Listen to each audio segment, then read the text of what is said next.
Welcome back to this week's Parent Parsha series, Parshat Vayishlach.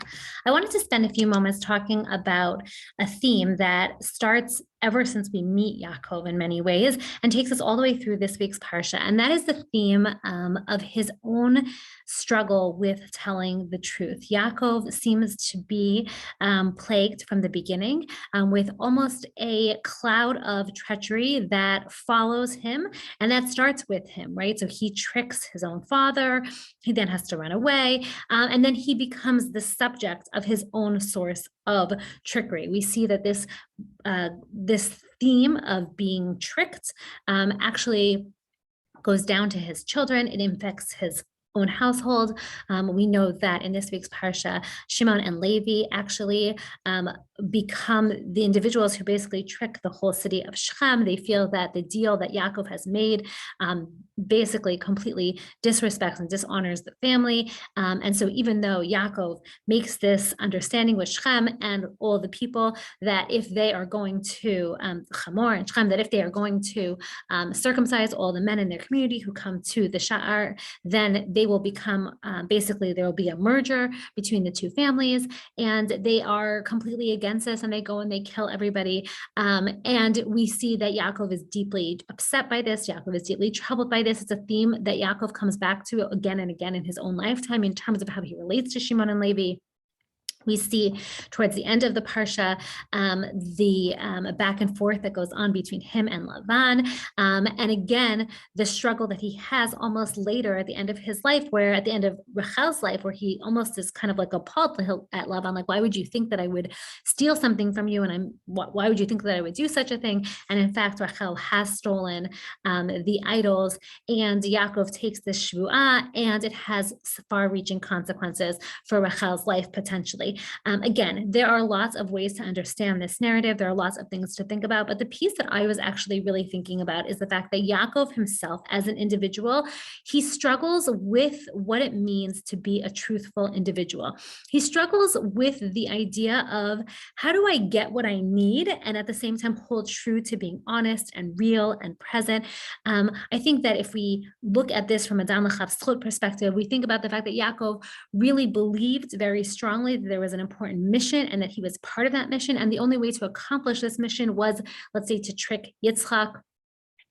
Maybe the same might be said around the story later in terms of Lavan and the sheep. But I think that the idea of kind of being tricked and creating an environment that is less than honest and less than truthful, aside from the fact that we see that Yaakov himself is really struggling with this as a piece of his own household, as a piece of his own identity. And we see that it kind of is constantly coming back over and over again. And part of the reckoning, maybe in some ways, at the end of Sefer Bereshit is this capacity to move forward in such an honest way as everybody reveals themselves, as their masks come down. And I was thinking a little bit about what does it mean specifically in this week's Parsha? How do we see Yaakov start to wrestle with this and struggle with this? And how do we understand what it means to be truthful? Why is being truthful an important character? Interestingly enough, we know that Yaakov's midah is emet, it is truth. And in the tefillah that Yaakov prays to Hashem prior to meeting Esav, he says basically a thanks to Hashem for giving him all of these blessings, katonti mikol hachasadim ve'kol ha'emet, all the wonderful things that Hashem has given to him and all the truth that Hashem has done for him. And Rashi interprets this to say, here's our Rashi moment, Rashi interprets this to say that Yaakov is thanking Hashem and acknowledging that everything that Hashem promised that he would do for him has actually come true, that Hashem was a paradigm example of the midah of emet, of truthfulness. And the Ramban actually comments and questions Onkelos, who usually translates the words of emet, chesed, and emet as kindness and truth. Here, he notes that Onkelos doesn't translate it as that and talks about it as a midah of strength and perhaps referring to the fact that he had children. And the Ramban thinks that actually this is not the correct interpretation, and that actually what the interpretation is has to do with emet, as truth, but as a reflection of emunah, of a belief that that when we tell the truth, things will work out. That when we tell the truth, we can stand and stay true to who we are, and that we create an environment in which people feel like they can trust themselves, trust the people around them. They can tolerate that not every truthful moment is going to be without its own set of consequences, but that being and creating a family, an environment that is based on truthfulness has the ability to actually reap far greater rewards. In particular, if we think about the combination of Rashi, Onkelos, and Ramban, centering around this idea that part of the kindness and part of the truth that Hashem has given to Yaakov is that he's going to have lots of children. And if we think about the fact that in this week's Parsha, part of the name change that exists between Yaakov to Yisrael is the fact that Yaakov is not only going to be an entity unto himself, but unlike the other Avot, his whole family is going to be intact and is going to stay within the tribe. It's not going to be like it was by Abraham, where Yitzchak was in and Yishmael was out, and the same thing by Yaakov, where Yaakov was in and Esau was out, but that this is a transition, and that Emet has the capacity to hold all of the personalities. It has the capacity to hold all the truth, all the details, even the ones that make us uncomfortable. Even when we wish it could be different, we gravitate back towards, well, what is the truth? What is reality? Interestingly enough, I'm kind of fast forwarding my brain to an idea that Yosef, who becomes somebody that, again, is subject to the lack of truthfulness that gets created within the household of Yaakov, right? That they can't stand Yosef's dreaming, but his dreams in some ways we know become actual reality. And in some ways it's the brothers not being able to tolerate the truth in that moment. At the same time, maybe it's a reflection on Yosef that not everything that we know to be true has to be shared with everybody at every single moment. And how do we balance those pieces out? And how do we communicate that? How do we maybe as a parent, how do we parent around that? We definitely see that Yaakov struggled as a parent to both engage with a certain amount of truthfulness and honesty with his children, and also to feel like his children had the capacity to be honest back with him, right? Shimon and Levi didn't come back and say, listen, we think this is a really bad plan and we're going to go rogue on this. And Yaakov being able to kind of have a parenting moment with him and say, I know you disagree with this. You may disagree with it, but I'm the parent, I'm the father, and here's how here's how this is going to go. And instead it ends up becoming a story of harama. It becomes a story of trickery and deceit, and it really has the capacity to undo the family. And part of the name change, in addition to the fact that like Yaakov has to carry a new name that incorporates his whole family, which is a shift from the previous generations, but it's also, I think, in some capacity that Yaakov himself has to go through a transition of coming around to what does it mean to be emet? What does it mean to be a person who struggles and stands there even in the moment of hardship? And we know that Yaakov gets this new name around this battle that he has with the angel, or he fights with the angel. He doesn't actually win. I think like as children, we think like, oh, Yaakov won because he last man standing in the morning. But in reality, Yaakov is the one who limps away, right? The angel is strong. The angel is not harmed. The angel allows Yaakov to go away and changes his name to Israel, not because he won the battle, but because he didn't win the battle, but he was able to withstand the moment and stand there and face the angel, face the confrontation, face the reality, face the truthfulness in the moment. And it really got me thinking about what does it mean to garner a sense of truthfulness in our children? I think that when we hear children lying, for a lot of parents, it like really unnerves them. It kind of goes to like a bad, deep, dark place. You hear people kind of being like, what's wrong with my child? Is he a horrible person? Like you really hear real parental fear come out when they hear their children, quote unquote, lying. And I think the first thing to think about is that lying, storytelling, there's a developmentally appropriate piece that is very present amongst children. And we know that the act of quote unquote lying or tall telling or storytelling in some ways is feeding a need that a child has. Sometimes it's that they're trying to create a reality in their head. Sometimes it's that they're telling a story. Sometimes it's that it's a piece of their fantasy. Sometimes it's a reflection of their own lack of a sense of self-worth and self-esteem, that they want to look much better, whether it is they want to look more favorable in their parents' eyes, they want to look more favorable in their friends' eyes, in their teachers' eyes, whatever it is. So that it's not necessarily a lie, it might be an embellishment, it might be a tall tale. How do we communicate with our kids around that? How do we do it in a playful way where we do not go out of the gate saying you're lying, you are a liar, right? We never want to do that with our kids. We don't want to name call.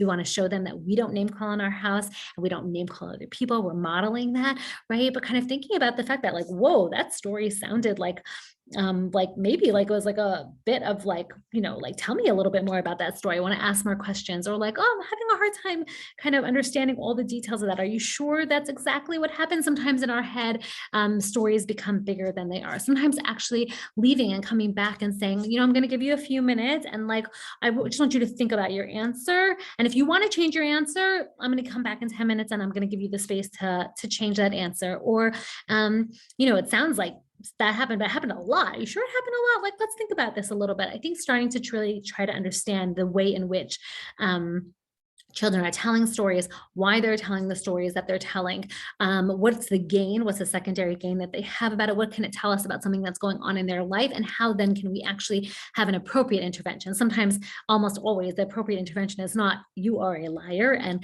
we have to address the lying, but more like what's happening for you, what's happening in school, what's happening on the playground, what's happening with your friends, why are you feeling insecure, why do you feel like you need to embellish the story, why isn't the story good enough as it is there a fantasy piece to this story? Do you wish we had this, and this? But I also happen to think that there's a larger and more important piece aside from the developmentally appropriate storytelling that we see amongst toddlers, but really thinking about the ways in which we create and foster a sense of trust and honesty in our homes with our children, particularly as kids become older and the stakes are higher, whether it's a middle school, whether it's a teenager, where we want them to communicate the truth, even if the truth is going to have its own consequences. I actually think sometimes there's a notion that like, well, I want to create an environment where my kid tells me the truth. So then if they tell me the truth, then I can't punish them. And that's actually not correct. And I think that it's an important piece to think about. We might decide that we're going to shift the consequence. In other words, if you hadn't told me the truth, I would have taken away this for a week. And instead, I'm only taking away this for a day because I appreciate that you told me the truth, but also truth telling has consequences, not in a bad way, but in a way that feels like we're creating an environment where we tell the truth and we struggle with the truth, but also sometimes the truth has damaging effects, and that's okay. That's a part of what we have to work through as people and personalities. I'm actually thinking about the fact that like part of personality integration and feeling a sense of self and feeling a sense of identity is the ability to take the things that we don't feel so good about, and maybe we want to embellish, or we want to lie, or we don't want to be truthful about because we're worried that it's going to become a stain on our identity, a stain on our personality. And what being truthful allows us to do is it allows us to repair, and it allows that repair to become a deep part of our identity. The purpose of telling the truth is not to avoid a consequence, right? The purpose of telling the truth is to create an environment where we value the truth, we value the hard, we value that sometimes there are still consequences to telling the truth, but we've created an environment where that is character building, and it's a value, and it's an important piece of it, and we're communicating around it. And I actually think it's also important for kids to recognize that when they tell the truth, even if the truth has negative consequences, like there are boundaries to it, and holding to those boundaries. Kids, middle school kids, teenagers, people need boundaries, and part of telling truth is actually creating an environment where people tell truth. Goes back to this idea that there are values, right? And I feel like in that capacity, there's like a very painfully sad, potentially poignant moment, which is like Yaakov, who is like we think of Emet as like the penultimate value of truthfulness, and commitment to values. Like in some capacity, the fact that he had a hard time creating an environment in his own household where truth was paramount, it actually allowed for other horrible values, like leaving their brother to be kidnapped and sold, like killing a whole city, like it allowed stealing, like it allowed for other midot that are so contradistinction to our values to foster, because we want to be able to talk in a very open, honest, real way about the things that are important to us, and a value of telling the truth and being able to talk about the things that maybe we want to maybe embellish or story tell around, but also the bigger things where we want to hide them because we feel bad about them, we're embarrassed about them, we feel like we didn't make the right choice.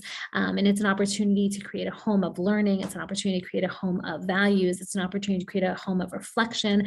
And I also think it's an opportunity to create a connection that the belief that, and I think it's this belief in emunah, right? Like when you think about the idea of emet being connected to emunah, that I believe that even though something may not go exactly the way I want it to, that I will be okay, that our family will be okay, that our relationships will be okay, and that we can withstand.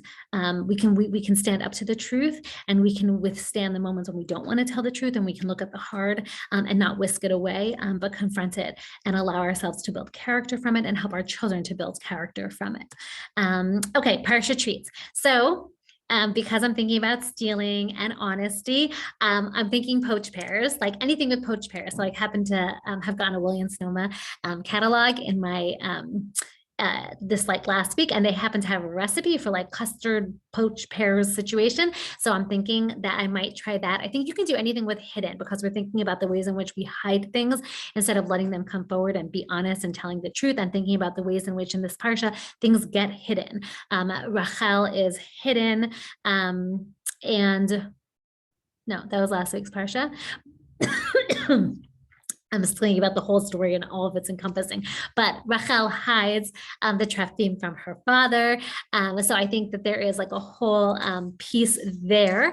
Oh, it didn't make it. Okay, this is also just like the idea of, you can also go into everything related to Vayishlach. So thinking about the ways in which Yaakov prepares for war. So I think this is so clever, but like it turns out there's something called war cake. It's like a type of cake that was made just with things that were ration food.